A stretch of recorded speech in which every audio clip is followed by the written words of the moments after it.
Action. Karibu customer, karibia customer. Bei rahisi, sweet hapa, bei rahisi. Machungwa kwanza tumeimport, bei rahisi. Customer. Karibu sana customer. Uko fiti? Niko fiti nashukuru. Alafu leo magoodies hapa ni mangapi? Umeziona hizo? Hizo zimetoka Amerika bro. Ai wewe acha. Unaona ni mali safi. Wewe acha bana. Alafu sio unasema hizi zinaenda na ngapi? In fact by the way hata nitakuzia tu na bei rahisi 50-50. Wewe acha aje chwani aje. Unaona hizi machungwa vile ni kubwa. Hii inaitwa nini? 2 in 1. Lakini ni sawa kwa sababu pia size si mbaya. Acha nibebe kwa le.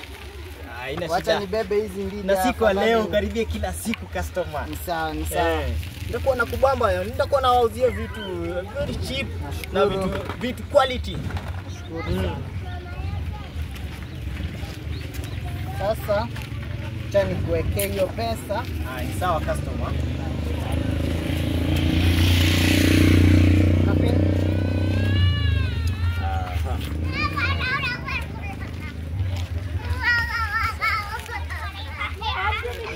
Utanionyesha message maana simu imeenda na mke wangu.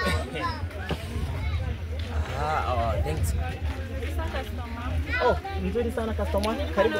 Machungwa ni how much? Bei ya kawaida customer. Pesa ngapi? Bei ya kawaida ile tu kawaida. Hii ni 20. Ni 20? Acha ndachukua 2. Auchukui leo 3. Nakujia ingine kesho. Okay, ni sawa. Customer.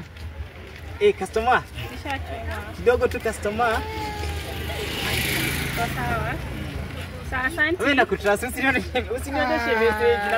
Najua huwezi cancel. Hapana yaani unaweza niuzia mimi 150 alafu customer acha story nyingi. Unajua acha nikwambie, unajua wewe nimekuzia zile kubwa. Huyu madam angezipata hizo siku anataka azishike. Alafu unajua rumors zako mtaani watu wanasema unanunua gari. Ni sawa wewe. Tutaonana. Customer usilie sana.